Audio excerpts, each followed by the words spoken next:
That's your camera right there. That one right there? That one right there. Thank you. But for the most part, it's just us talking. Good. And there's no FCC rules, so you can curse if you need to. If you feel like you feel free to express yourselves. Boys, I have a law background. That's not a good idea. There's no time limit. So if we're having a wonderful time, we're chatting. Does anybody need to get out at a certain time? Do you have time? I know you have a show tonight, right? Yep, we just had a show. Yeah. Okay. So we usually go anywhere from 30 to 45 minutes. Sure. But it's like when I was here with again bringing up Sarah Day, we chatted for an hour and a half because we had all this stuff, and I didn't realize she lives 2 blocks away. We both grew up in this neighborhood. It was like all this stuff was like we were saying, wait a minute, you live here?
Hello and happy almost Mother's Day. This is Biz Buzz with Bruno, presented by Mads Theatre. And today I am so thrilled to have two of Madison's most exquisite actresses gracing our show today. The wonderfully talented Amy Welk and the lovely Stephanie Monday, who are here to talk about Madison Public Theater show, A House Not Meant to Stand. Thank you for coming today. Thank you for having us. Excellent. So let's start out because, you know, we've known each other for quite a long time, but I'm sure that there may be people that don't know things about your personal life. So let's start with Amy. Amy, tell me about your journey to this day. Oh, to this day, how much time? We have all the time in the world. Okay, so I was born in a small little town, Savannah, Illinois, which is right on the Mississippi River, and rode around the streets of this little town on my bicycle, singing from musicals at the top of my lungs, because you could do that back then and not be looked at in an odd way. And I think that began my journey for the love of singing and theater.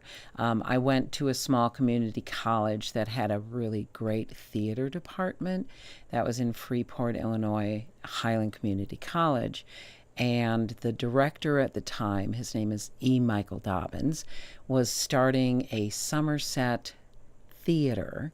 And he started really doing, I think they did like maybe 1 or 2 plays a summer. And then he started to bring in and pay actors to be there for the summer. And I was one of the fortunate handful of actors that was back numerous summers to be core members of their company for the summer. And from there, I went to college, went to grad school in England, came back and did regional theater for a while, and then decided that I wanted a more sort of like steady, stable life. I wanted a family. I wanted a home. And so I have been a preschool teacher and the director of child care centers for quite some time. My family moved to Madison in 1996, and I started doing theater again when my son was old enough to not need me home all the time. And I haven't stopped much except for the pandemic. So that kind of slowed things down. Then. And the older one gets, the fewer roles there are, and there's a lot of old lady competition in this town, right? So it doesn't happen as often, but when there's the right opportunity, I find it, and it's there. And But the roles that you've done have been knockout. We were just thank talking you. earlier about Steel Magnolias, and both of you, one of my all-time favorite performances. The whole entire show was one, and you two were just mesmerizing in that. So there are roles for people of a certain age, of which I belong to. So tell me more about your London trip. What was that like living in London? How old were you then? I was 22. And was that your first time out of the country? Well, first time to London. Oh, yeah. yeah. And so I went there to a college, University of London, Royal Holloway. And what's really fun is I just received an email from a friend that I had lived next to in the dorm there, and he's coming to Madison to visit. And I mean, I saw him probably 8 years ago when his daughter first moved here to work at Epic, and hadn't heard a word from him since then. And I thought, oh, did I offend? But no, he's just really crappy at communication. Oh. And they're coming into town again, and so I get to see him again after all these years. Will he be able to see the show? No, Oh. it's not till this summer. Oh, okay. But I'll get to see him again. Yeah, so, yeah. That'll be Lovely theater department. Got to be in a show, got to do makeup design for a show, did costume design and construction for a show. Just kept really busy while I was there. Yeah. How fun. What a wonderful thing to be able to have that as part of your background. Yeah. To be in London and actually and doing theater and learning in London, it's got to be amazing. Yeah, it was. And I saw a lot of film. And what was really interesting is that the lectures that I attended all had to do with American plays. Really? Yeah. How odd is that? I know. that is. I had a little bit of an edge. I guess so. Yeah. She's our resident expert here. Yeah. Interesting. Wow. Fun facts. I had no idea. See, all these years. Yeah.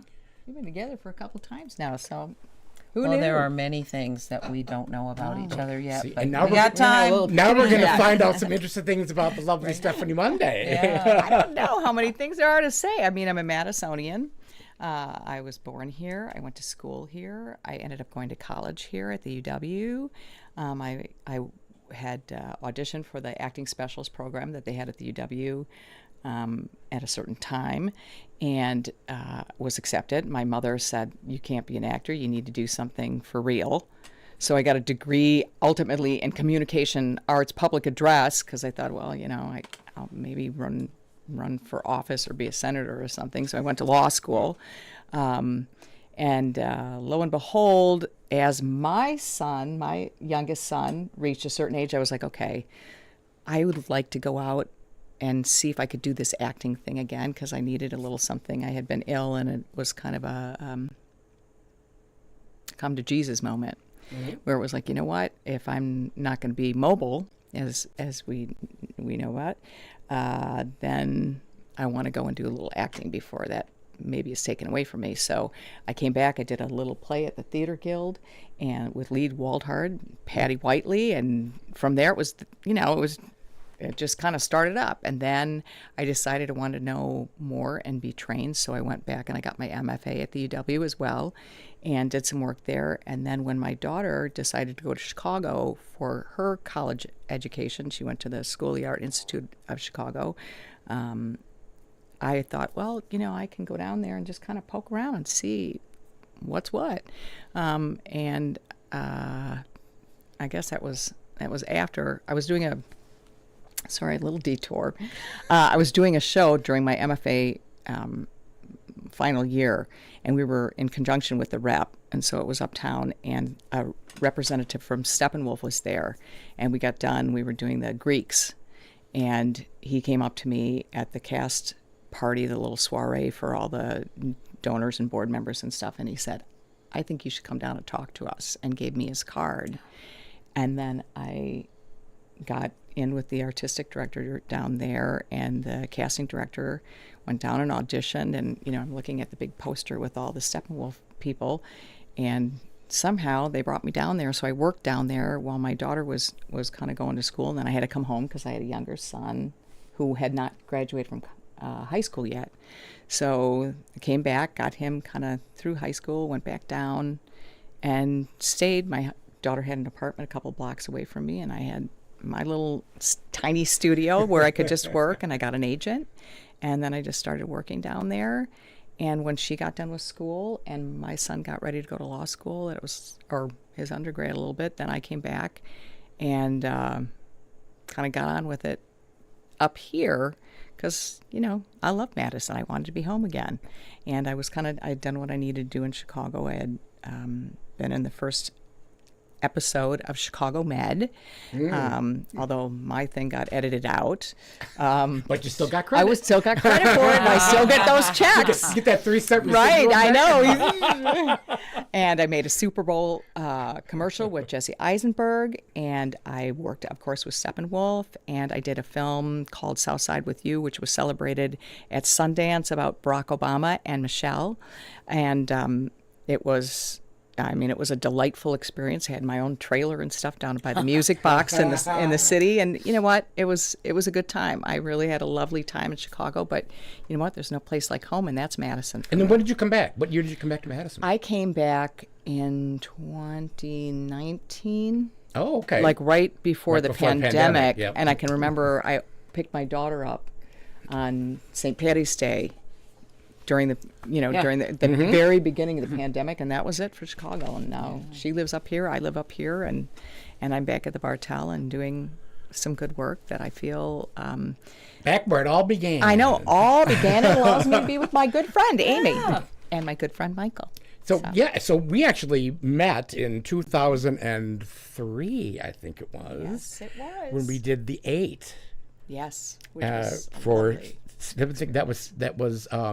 was it Stage Q? Because I don't think Steve had started. I think it was Q. I think it was Stage Q. I think at that time. Q. I think it was Stage Q. It wasn't Merck, but Q. Yes. And it might have been when they were just kind of starting up. Right.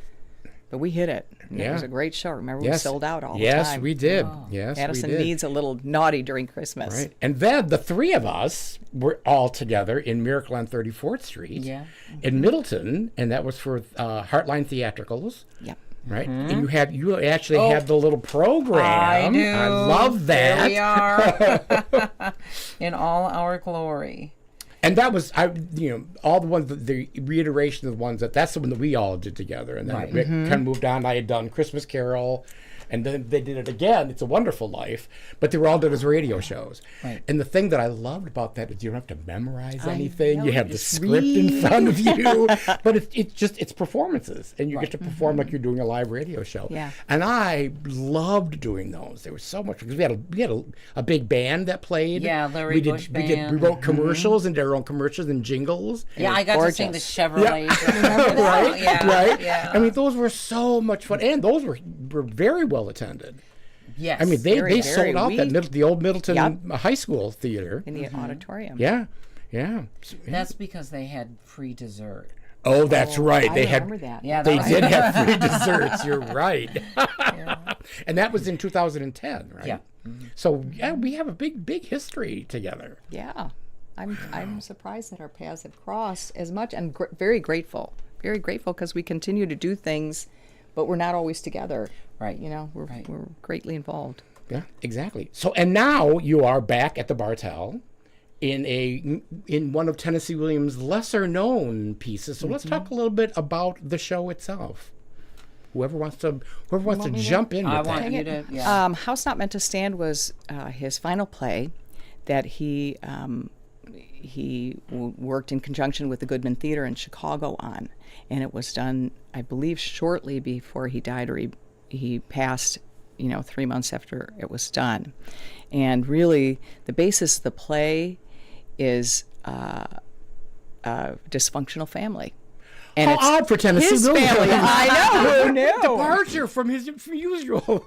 Yeah, and you can see the delight of this play is every character in it was based on his family members, but in addition, as you think of his canon of plays, all of these family members, you can see Stanley, you can see Stella, you can see Blanche. I mean, you can see from all the different Cat on a Hot Tin Roof, you see Big Daddy and Mama and all of that, and it's all based on all of this small family group. And it's fascinating because you see, that's where that came from, and that's where that came from. And if you know anything about Tennessee Williams, he led a very his life was tragic. I mean, his young life was very tragic, and his path was difficult. And so to watch this, it's really it's a profound experience, I think, on a window into this man's life and really what he grew up around. Even though we're all playing characters, we embody his family members, and there are some beautiful things that are said, and there are some not so beautiful things said, particularly by the character that was his father. And he was a very bitter, very angry, very harsh man, and you can see a lot of that. Now, something that a lot of people don't know, and I know Steve Knoll was there the other night taking pictures of all of us, and he was fascinated by the fact that Tennessee Williams noted and was really writing about the AIDS crisis in 1982. And because the oldest son within the play, they pass it off as, he died from chronic alcoholism, but he died from AIDS. And they don't. Cancer then. Right? Yeah. 82, they were calling There you it are. AIDS then. There you are. Yep. And so, it's a multi-level play. It's a beautiful work. And what do you? I don't know. I should have had you research it. But what year did Tennessee Williams die? Do you know offhand? I think it was 82, 83. So what? 82, was it? I think that's what I read. Okay. Yeah. Okay. So he died, right when this went up, I think, and then he passed like 3 months later. Yeah. And do you know, has this been performed in Madison before? I certainly not since I've No, been back. and I've in never fact, seen it performed. There here. have only been 15 performances of this since it was staged at the Goodman in 1993, because we had to go to the person who held the rights is a woman in England who had worked with Tennessee Williams, and we are fortunate to have on our board 3 alumni from Sewanee University, which is Tennessee Williams University. He left much of the rights to his work there, and they reached out to their university professors and said, "Hey, can you help us track down the rights for this?" Once we kind of found out about it, And then we were able to track it from there over to England. And then we had calls that our artistic director, Julia Hauk, had calls with the woman in England who finally gave us the rights for it. And it's very seldom, very, very seldom seen or produced because she just doesn't release the rights. And I think part of that is because it's such a personal commentary on his own life. Wow. And is that must be the only play that's like that, 'cause I'm sure all those other plays have got to go through a regular like dramatist or Yeah, I would think French so. But she is the one who holds the rights to Wow, interesting. So we were really blessed to be able to get the rights to this. You know, that you go 15 production over all those from 1993. Right. This is a very special occasion for us to do as a new company, but also for Madison really to have this here. If you are a Tennessee Williams fan, you'll want to come and see this play. It's your chance to see it. Yeah, because you might not get Right. another chance. Who's going to see it? Nothing. They have a friend in London that knows this woman personally. Yeah, right. Done in the privacy of your own home. Well, and I will say the delight about this too is Amy is in this, Carl Cawthorn's in this, Carl Stoll, and myself. We've all worked professionally, so the big leads are held by people who have worked professionally, who know their business and stuff, and so it just kind of adds.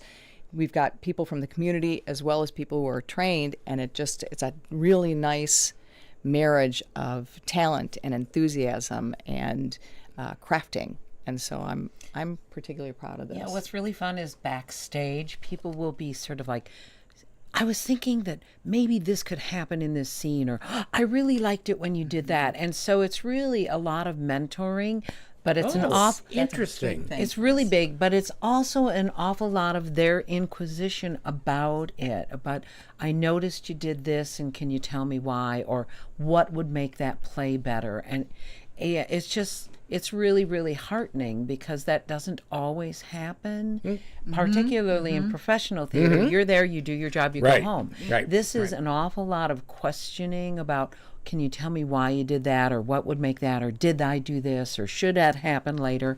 And that's really, really a great part of the mission of this company. Yeah, and that is a big part of it. Yeah. The mentoring, we're trying to help people on all levels who are interested in theater, and it, from the text to the actors, even front of house and the artists, just that we are all a collection of individuals trying to move things forward, and that's a focus for us. We are trying to be inclusive as opposed to being exclusive. So, Amy, tell me a little bit more about your character then. Oh, well. Without giving away the entire plot. Right. No, so I am Jessie Sykes, and I am a next-door neighbor, or a neighbor of Bella and Cornelius.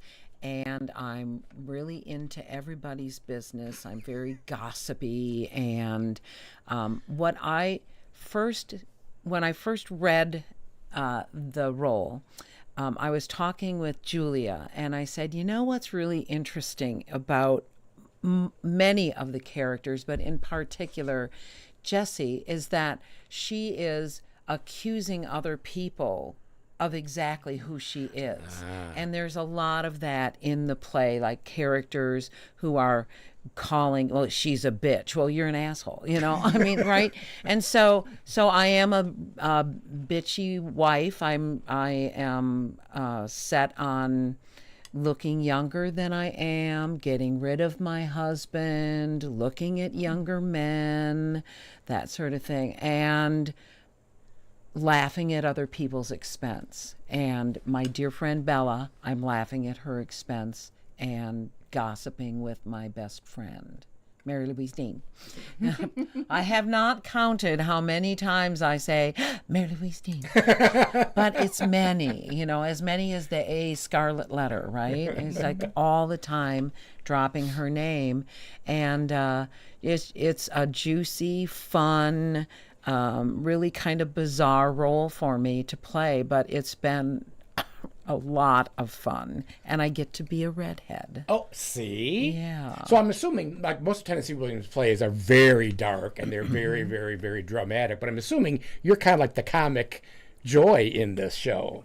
One of them. Some of Yeah, it. Yeah, exactly. And I come on for a little bit, and then I go away for a really long time. And then she comes on. And then I come on again. Yeah. Yeah. Go ahead and have a little, little coffee, you have a little potty Little break. Danish. Yeah. So, and brilliant. now that we've heard all about your redheaded, lovely character, let's hear about your character. My character is essentially based on Tennessee Williams' mother and his grandmother, who played a big part, a lovely, warmer part of his life.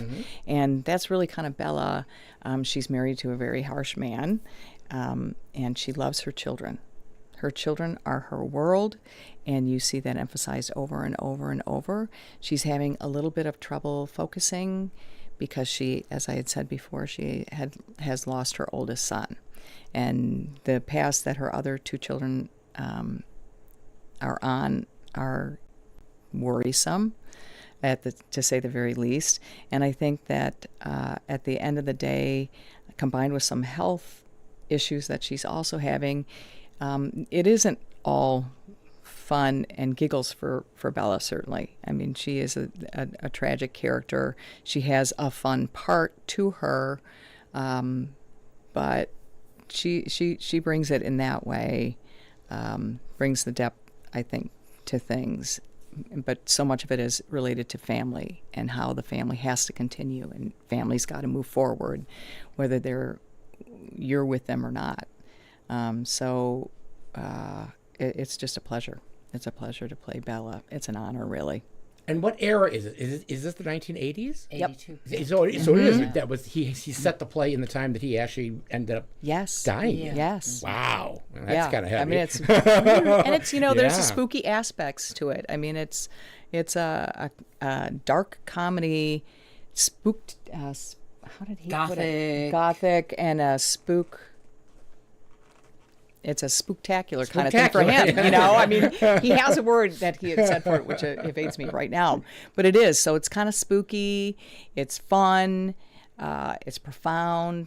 It's a little bit of everything. Heartbreaking, Yeah. There are those really sad moments when you realize this is her life and this is what she's lost and this is what she'll never regain. And yet then there are these kooky characters, this future daughter-in-law who comes in, and it's like a breath of fresh air in that old nasty You'll house. adore her. Yes. You will oh my adore her. gosh. She's so fun. How many are in the cast?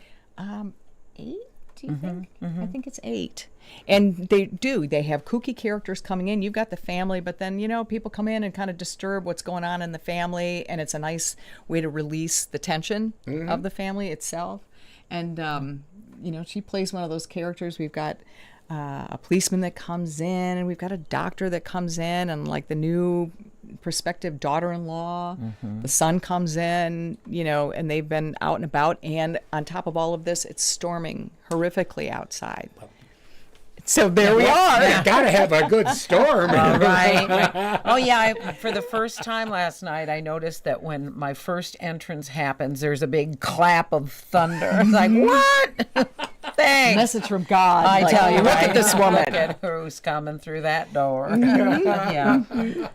So you actually opened Thursday night. We did. Was your opening night, and you had a performance last evening. Yes. And then you have a performance tonight, Saturday evening, and you have a Sunday matinee. Yep. And then it runs for two more weekends weeks after on the that? on the same track. And you're in the Drury stage at the Bartell. Right? On So the how did your stage. opening night go? How did the audience receive it? Actually, we had a great house. It was great. They Yeah. were really supportive, and the funny part of it is we didn't have a lot of family members in the Oh. audience. We didn't. It wasn't like papered with, Right. sympathetic people. It was the people that had heard or seen the advertising or listened to Wart, seen the thing at the theater, and they were so supportive, and they're listening, and they were engaged, and they were laughing, and so it was just a lovely evening. It was a soft opening for us because it's a Thursday night, but you wouldn't have known that it wasn't a Friday or Saturday, quite honestly. That's how good the house was. Yeah.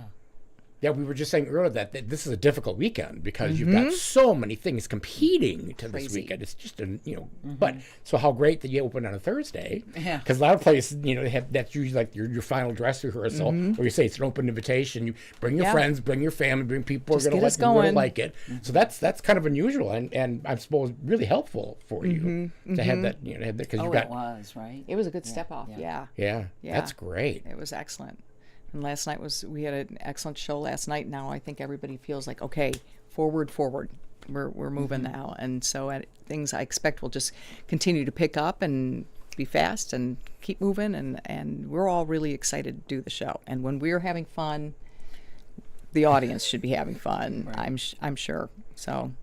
And is this is the final performance of the season, right? Yep. Is this the last show For of the Madison season? Public Theater, this is our last show of this first full season, I think it is, and it's been a lovely ride for us all. We had 3 shows this year. Next year, we're planning on doing 4, so full steam ahead. Cool. And the season announcement's coming up soon, isn't it? May. You know what? It's soon. It's isn't very it? soon. It's in about 2 weeks. As soon as we close on the 24th, I think it is. It's that next week. We had to hold it a little bit because we wanted the seasons to be done for us, and then we'll make the announcement. And is yours the last one of the PTCs of the participating think so, theaters? 'cause Shakes is getting done. I don't know if Merck Isn't has Shakespeare one right now Yeah, downstairs? Shakes is were, going yeah. to close this Yeah. weekend for Henry V. So then they'll be done, and then I don't know. Merck just got done. Oh, that's right. The Cap Q Festival. Thank you, Ben. Cool. And so there are now 5 companies. You're the president now of the Bartel board, correct? Yeah. And are there 5 PTCs now? Yeah, there's Merck, there's Madison Theater Guild, Madison Public Theater, Stage Q, and Madison Shakespeare Company. Nice. Yeah, so we're trying to grow it. So if Savoyards wants to come president, we would love to have them. Well, the thing with Seven, they do only do 1 show a year, which That's is kind of okay. nice. There's room for everybody, Yeah. Michael Bruno. Well, thankfully, I'm not on a board for the first time in my life. I can say I don't have to be on a How board. lucky are you, and how did you do that? He knows the word no. I know. I've been on many boards, and I Heard. must say I'm grateful for the knowledge you get from that. Heard. It's a lot of work. I mean, it is time consuming, but it is. It's a positive thing to do, knowing that we have this many wonderful theater companies and supportive in this town. Absolutely. Because growing up here, you had Madison Theater Guild, Theater Guild. and the Right. Rep. Yeah. And that was pretty much it. And we're growing. And then, then strollers came along, Yes. and then so little by little, you had more and more coming. But there are companies that that Ben and I've come across that every time we turn around, there's a new dance company, there's a new improv company, there's all these wonderful things happening now in Madison, and I like the fact that everybody's really becoming a lot more supportive, because there Yes. was a time when it was all cliquey. If you work Yep. with this company will never work put you with in a you. show, Right. or you can audition all you want, but we've already precast everybody, so thanks for coming in. Yes. And I was always like, wait a minute, that's not something you could do unless you're a professional theater company. Right. And you want to come in and you want to audition, you're going to get paid, then okay, the people who get the job are the people who earned the job. And if that person happens to be a really talented actor, you're going to get the work. But in community theater, it shouldn't really work that way. I mean, I like the fact that you get professionals working with people who don't have Right. enough experience so that they can learn. So that we're mentoring, and that's Right. part of that, because I'm not entirely against precast, because there are some roles where I feel like, you need somebody that can come in and really command. Right. I don't mean 1 or 2. I mean the So- entire show. Right, I mean, when you know you're going to go through your season and think, okay, who have I got here? Well, let's build our season on the fact that we know we've got these people. Right. And all you know is that entire show is going to be already in the director's mind or the producer's mind.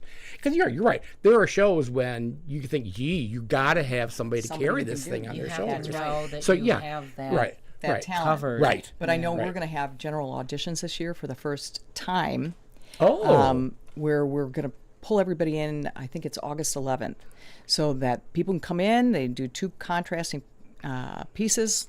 It's kind of like down in Chicago, and let us see what you got. And all of the directors will be sitting there, and they can make their own callbacks from that, but it gives everybody a chance to come in, do your stuff, let us see what you do, and then let's talk casting. Yeah. So I think that'll work out nicely. But yeah, there will be a few roles here or there that are already cast, just because you're right, you got to have somebody who can sit there and do the job and run with the ball for you.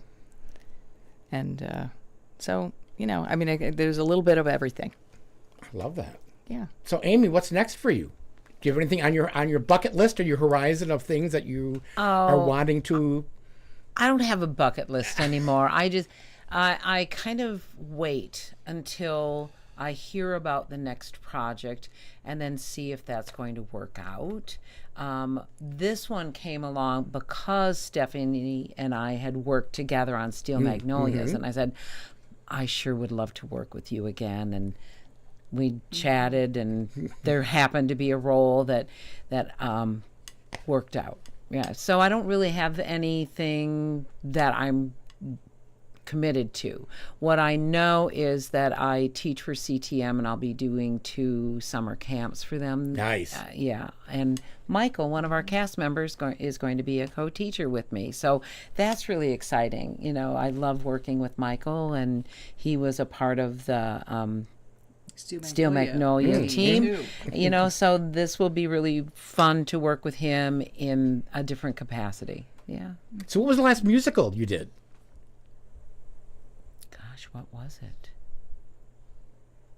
I can't remember. See, it's time for you to do a musical. I did 1776. It's time for you to do a musical. Well, we'll see. You sing in the dressing room, so you know. Oh, well, there you go. There. You know, that's like singing in the shower, right? Yeah, so maybe 1776 with Four Seasons Theater. Lovely. Yeah, I played Ben Franklin. Oh my God! I can't believe I missed that. Who knew I can't believe I missed that was it. the perfect role for me. And did they do like they did on Broadway? Was it were all the roles women playing? No. It was a combination. Oh, okay. Yeah, and Jen Uphoff Gray was the director, and it was a blast. Oh, I'm sure. Yeah, it was really, really wonderful. And like I said, I didn't realize that I wanted to play the drunk who wanted to drink the rum all the time, you know, and they're like, no, we'd like you to be back. Well, are you sure I can't just drink the rum? But yeah, it was really, really interesting. And I was, side note, I was the only person on stage in a skirt. Everybody else wore pants, but they liked my legs. There you go. There you go. Ben Franklin, I hear, had great legs. I tell you, well, he had legs all right. Yeah, I love, boy, my bucket list now would be to direct you in Gypsy. Oh, I'm too old. No, you're not. Oh, no, no. you wear that. You could wear that red wig. Like down to here, maybe. No, you're not. You're not too old to play Mama Rose. No. Well, thanks. Well, or one of the strippers. I have done that. I have done that one too. See? Yeah. See? Yeah. Reprise a role. Yes. Well, Yep. the thing is about that role is that there was a lovely woman that I've been on stage with who, after Gypsy, said, Amy, you have no shame. Oh, thank you. And I said, there is no shame in theater. Yeah. Right? Perfect. Yeah. Exactly. Right. That's it. Because I played a stripper. There, you see? Yeah. Well, speaking of which, Sarah Whalen Blake, another one of our treasures, when I was still in high school at Edgewood, I was the choreographer for Gypsy, where she played Mazeppa. Oh. So Sarah Whalen and Nancy Rudy and Pat Walkington were all women of a certain age, and we got picketed Because you bump it with a trumpet. because we had mothers and grandmothers being strippers Really? on stage. So that whoever, I can't remember what his name was, he was a big old jerk from Stoughton. Oh. and he came, and so we sold out every show. Well, yeah, Oh, of course. thank you. Because Thank you Capital so Times much. did a thing. The State Journal came. It was everybody was like, "Oh yes, Score. they're being picketed for doing a Broadway musical because we're using women of a certain age."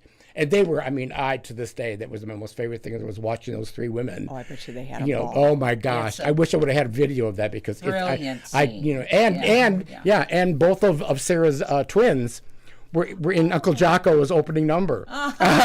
Brilliant. Yeah, I know. Brilliant. So it's a wonderful, wonderful memory back in the olden days of the 70s of doing that show. So yeah, that show holds a space in my heart. Well, this has been so delightful. I love shows like this where I get to, we get to chat about how we know each other, and people out there get to find out about who your Madisonian is. It's kind of like a wonderful thing.